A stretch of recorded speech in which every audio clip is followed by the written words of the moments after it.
The NHL Draft is set to begin on Tuesday, October 6th, and the Oilers are the holders of the 14th overall selection in Round 1, as I'm pleased to welcome in Bob Stauffer and Jack Michaels from the Oilers Radio Network.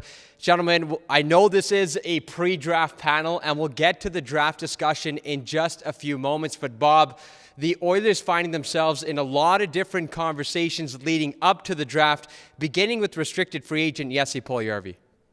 Yeah, I mean, we're in a unique spot here. I mean, there is, in theory, there's a lot going on with the Oilers. I got to tell you right now, I don't have a hot clue as to any of the specifics other than what's been reported. I mean, I know NHL.com had a piece on Jesse Puljujarvi, and Ken Holland inferred that, they were headed in a very a positive fashion, that they'd had positive discussions. So, that's kind of the extent of that, and if he does return, does that perhaps mean you may see a right wing traded for left wing? I guess there's some logic in that.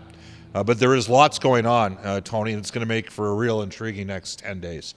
Jack, now from one camp to another, and that being the longest tenured Oiler on the roster, Ryan Nugent-Hopkins, his camp and the Oilers brass have opened up contract talks, or rather a contract extension, even with 1 year left on his deal.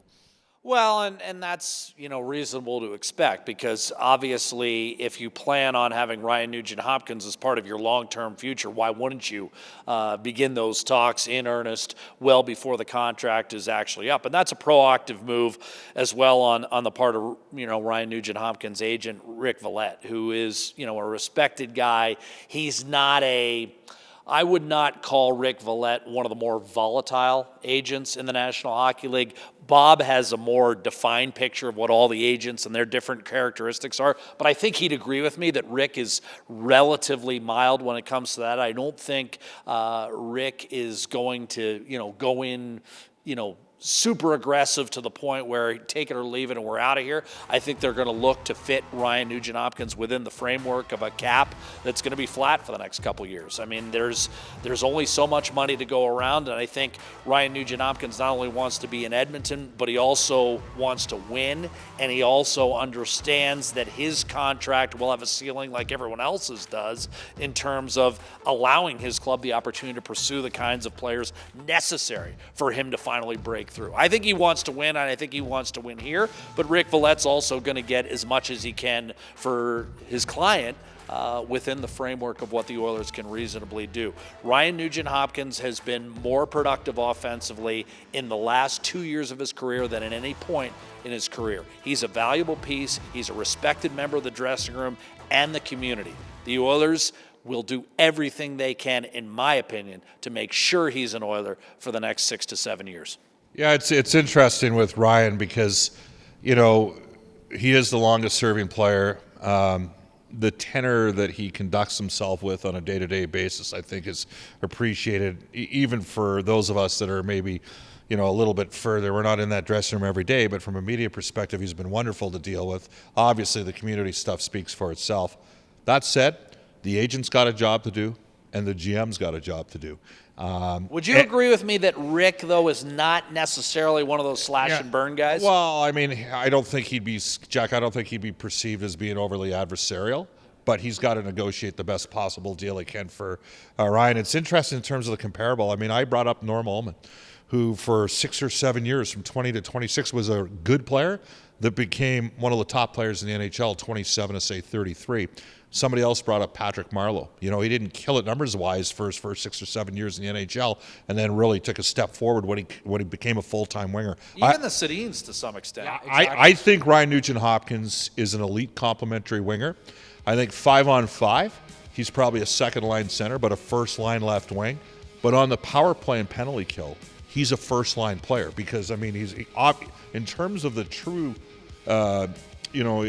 what they're trying to do with the structure of the power play, he's the guy that follows that the closest, and he's been an effective penalty killer. So I think we'd all like to see Ryan here. And again, both parties, both Ken Holland and Rick Vallette, they got a job to do.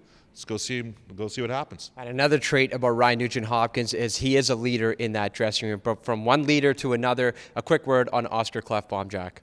Well, there's been reports that Oscar is considering, various options on his shoulder. And this is actually something that, Bob and I, traveling around with the team, this is not the first season we've heard about this.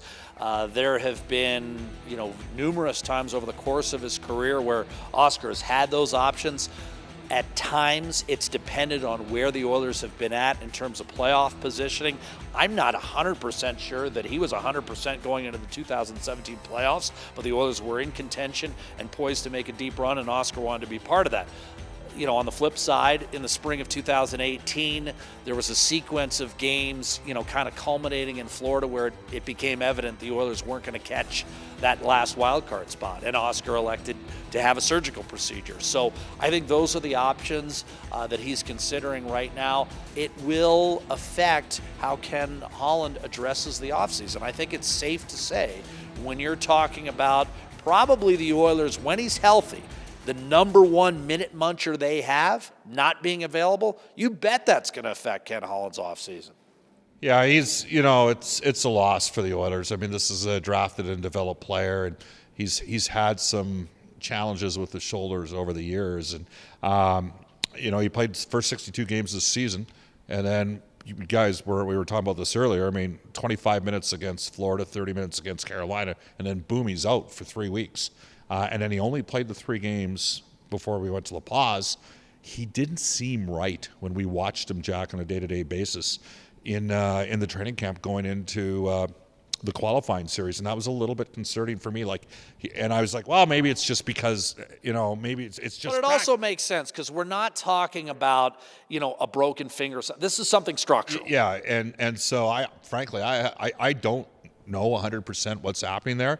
I have a lot of empathy for the position that Oscar's in, and I know enough about some of the key guys that have been around the group that they'd have some concern for him because he's been an important part of the team. Well, he was the 19th overall selection back in 2011. The Oilers now holding the 14th overall selection in the 2020 NHL Draft. Guys, when I look at the 14th selection in and around that area, I look at guys like Alexander Holtz, Jack Quinn, Seth Jarvis. Bob, is it nearly a formality that the Oilers are looking at a forward at 14? Not necessarily. And I think all 3 of those players you just mentioned, you did a lot of work on this, Tony. I know you and Ryan Frankson have been doing a lot of the interviews and stuff. I think all 3 of those players could be gone at 14. There's 4 fundamental reasons why players fall in drafts, historically speaking. Number 1, Russian players tend to fall. That makes sense because of the whole KHL factor. Number 2, players that get injured in their draft year. Number 3, forwards that put low goal to assist totals up. And number 4, size. Guys that are 5'11" or shorter. The game has completely opened up, and that has changed. Like Seth Jarvis, 6 or 7 years ago, might have been seen as a late 2nd round, early 3rd round pick. I think now there's people that think he can climb in the top 10. I'd be surprised if Quinn and Holtz were not gone by, say, 11, 12. What about Jack Quinn's teammate, Marco Ross? Oh, no, he's undersized. Yeah, I think he goes top 8, Jack. I'm serious. Won't be around at 14. Will not. I'd be very. Does Tampa winning change any of that? Because they go out, Patrick Maroon, Barclay Goodrow, Zach Bogosian. They got size and they won. But how do they acquire? You can get those. Here's the thing. I don't think you can just bypass. I think most intelligent organized look at the Oilers with Yamamoto. Look at the impact that he had. People say, well, he didn't kill it in the playoffs. And my response to that would be, it was 4 games. Relax. It was his first playoff experience. So I think things have changed on size. For me, it's about, there's 5'9" guys that play like they're 6'2", 6'3", like Point and Gallagher. Why would you not want to take a swing on a guy like that?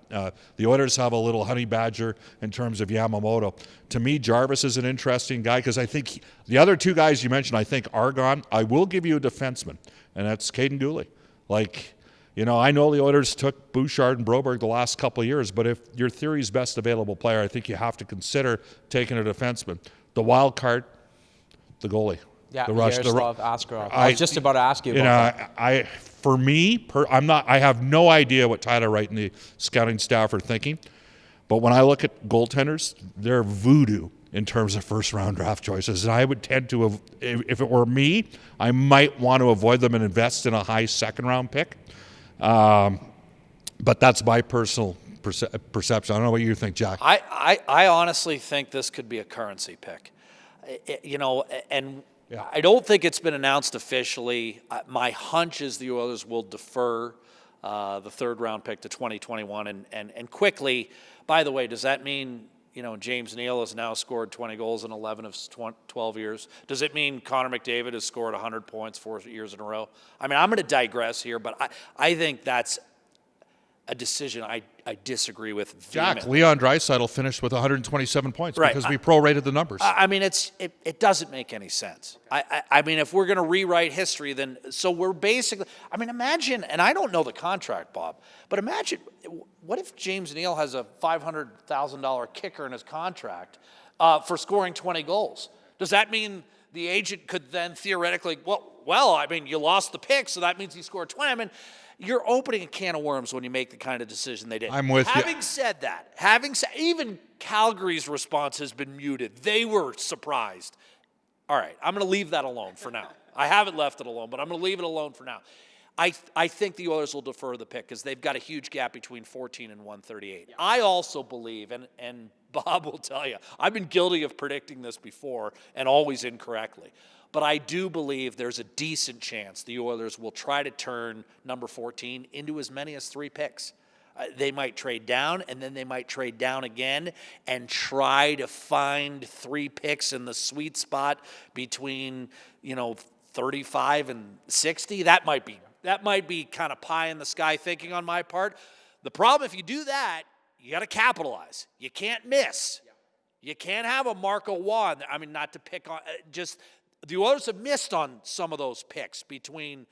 I think it could be a currency pick.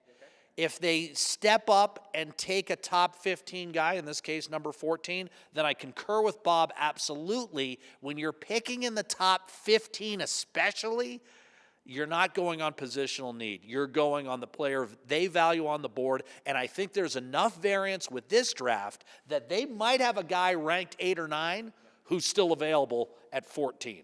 I am with Jack as well. I do think that if the right player isn't there at 14 for the Oilers, I could see a trade. I'll give you a couple teams that have got multiple options for the Oilers. Might be the Ottawa Senators. They have 4 second-round picks. Would they like to go to 14? They've also got the 28th, right? The 28th overall pick. So that might make sense. If you could get their earliest number 2 and their latest number 2 in the 28, I don't know if Pierre Dorion would do that.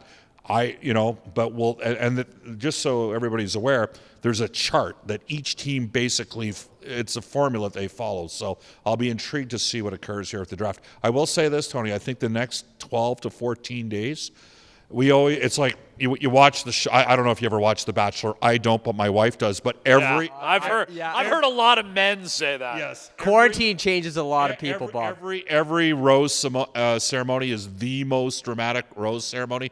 I think because of the confluence of events with COVID, the flat cap, some teams that have got self-imposed team budgets, I do think this is going to be more active than normal. But you know what, Jack? I say that every year that we go to. I just think this is going to be the year. We'll see that come to fruition. Because there does seem to be a lot of variance between 10 and 25, Bob. Do you think there's some appeal in Ken Holland looking to kind of restock the volume of picks to give him something? 100% agree with you. So if the player is, it has to be a distinct possibility. Yeah. Has to be. And I'm with you. I think because there's a huge. We're not talking about. I mean, they lose the second with Athanasiou. They lose the fourth with Mike Green. So you're talking about theoretically, if they didn't defer it and gave away the third, you're talking about a gap of 124 picks. So there is, I think, a temptation to try to restock some volume there. But the problem that Bob and I have seen over the years is you need a partner. You need a partner and to go along with that kind of idea.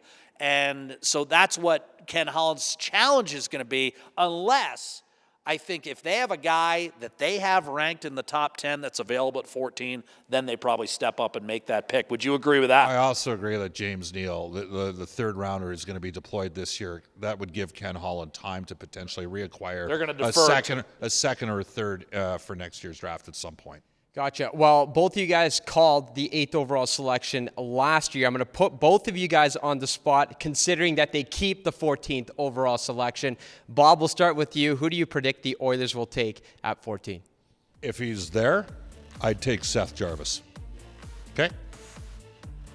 If Bob's telling me that neither Quinn nor Rossi's going to be there, then I'd I'd actually agree with Bob again, as I did last year. This makes for a boring panel, but again, my first thought on this is it's finally going to be currency.